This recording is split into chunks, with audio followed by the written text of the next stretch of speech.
Hello everyone. লন্ডনের big Ben আর London আইয়ের কথা তো হয়তো সবাই শুনেছেন। তো চলুন আজকে দেখে আসি লন্ডনের most iconic building Parliament Square, Big Ben আর লন্ডন আই। এই জায়গাটা হচ্ছে সেন্ট্রাল লন্ডনে একদম, আর এই জায়গাটা হচ্ছে ওয়েস্টমিনিস্টার সিটিতে পড়েছে। আমরা যেদিক দিয়ে হাঁটছিলাম ঠিক রাস্তার পাশে এরকম একটা ব্ল্যাক বোর্ড দেয়া। এখানে হচ্ছে আপনার সামনে যা যা দেখতে পাচ্ছেন একদম বাম থেকে শুরু করে ডান পর্যন্ত সব কিছুর বিল্ডিংয়ের নাম ওখানে দেয়া আছে, যাতে আপনি সামনে তাকালে বুঝতে পারেন যে কোন জিনিসটা কোন বিল্ডিং।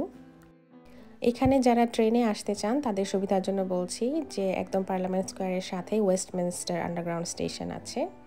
এখানে অনেকগুলো টেলিফোন বুথ ছিল, আর আপনারা তো জানেনই লন্ডনের আরেকটা আইকন হচ্ছে লন্ডনের রেড টেলিফোন বুথ। সবাই ওটার সাথে সুন্দর করে ছবি তুলছিল। তো এই যে পার্লামেন্ট স্কোয়ারটা, এখানে কিন্তু অনেক লিডারদের স্ট্যাচু আছে। যদি বলি ফেমাস কিছু, চার্চিল, দেন নেলসন ম্যান্ডেলা, আব্রাহাম লিঙ্কন, আবার ভারতের মহাত্মা গান্ধীর স্ট্যাচু ওখানে আছে।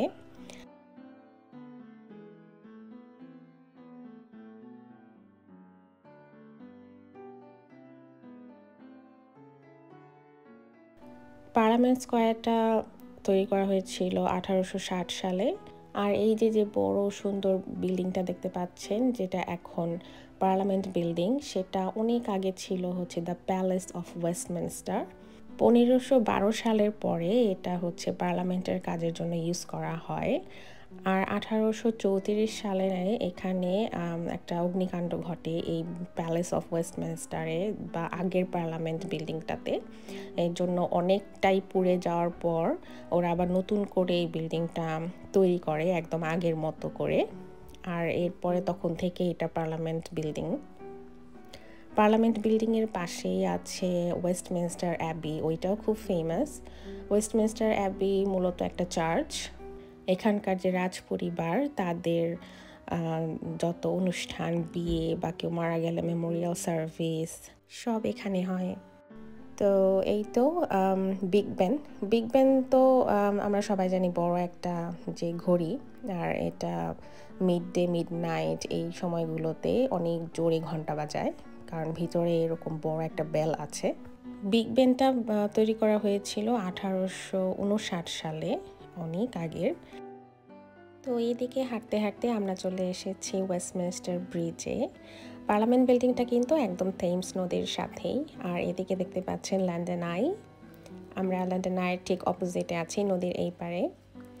এখানে অনেক সুভিনিয়ার শপ আছে। এখানে যদি কেউ আসেন আর কোনো গিফট বা সুভিনিয়ার কিনতে চান, তাহলে এখান থেকে কিনে নিতে পারবেন। আবার লন্ডনে যে হপ অন হপ অফ বাসগুলো আছে, যে ট্যুরিস্ট বাসগুলো, সেখানকার টিকিটও আপনি সব দোকান থেকে কিনতে পারেন চাইলে।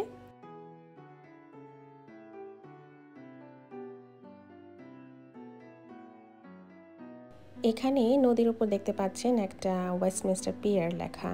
এটা হচ্ছে উবার বোট, মানে বাসের মতোই, বাট এরা হচ্ছে নদী দিয়ে যাতায়াত করে। এখানে আমরা যেরকম ট্রেনে উঠি ব্যাংক কার্ড আমাদের সোয়াপ করে বা ওয়েস্টার কার্ড, সেইভাবেই আপনি এখানে উঠতে পারেন। এটা বিভিন্ন স্টেশন আছে, আপনাকে এক একটা স্টেশনে ওরা নামিয়ে দিবে আপনি যেখানে যেতে চান।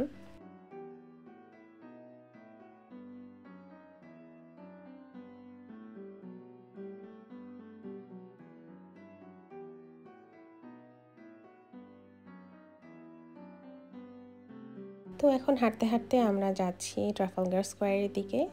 আর এদিকে দেখেন লন্ডনের রিক্সা।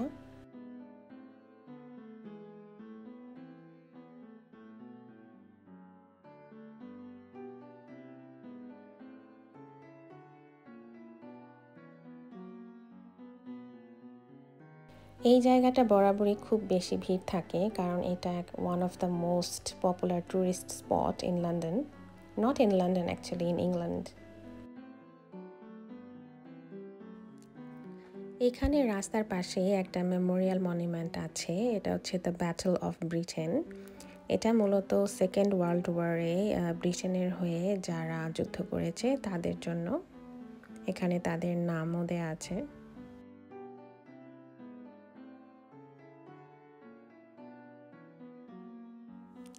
থেমস নদীর তীরে এই লন্ডন আই তৈরি করা হয় 2000 সালে। এটা কিন্তু ওয়ার্ল্ডের 4th লার্জেস্ট ফেরিস হুইল, আর এটা 443 ফিট উচ্চতা। আর এখানে যে পডগুলো দেখতে পাচ্ছেন এগুলোর সংখ্যা হচ্ছে 32, এক একটা পডে 25 জন করে লোক আটে।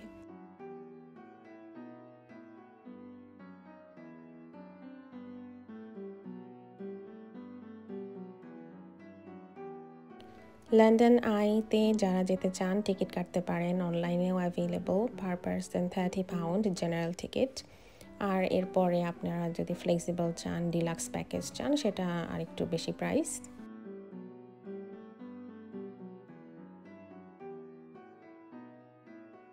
এই তো আমরা সামনের দিকে হাঁটছি। এই দিকটাতে হাঁটতে আসলে খুবই ভালো লাগে, সুন্দর পরিবেশ। এই যে সামনে যে একটা ছোট্ট জাহাজ দেখতে পাচ্ছেন, এটা কিন্তু কোনো জাহাজ না, এটা একটা বার রেস্টুরেন্ট। তো এই তো ছিল আমার ভিডিও, কেমন লাগলো জানাবেন। ভিডিওটা খুব বেশি ইনফরমেটিভ হয়ে গেছে আমি জানি, বাট কোথাও গেলে সেই জায়গা সম্পর্কে জানতে এবং আপনাদেরকে জানাতেও আমার কাছে খুবই ভালো লাগে। আশা করি আপনাদের ভালো লাগছে। আর আমার চ্যানেলে নতুন হয়ে থাকলে অবশ্যই সাবস্ক্রাইব করবেন। সবাই ভালো থাকবেন।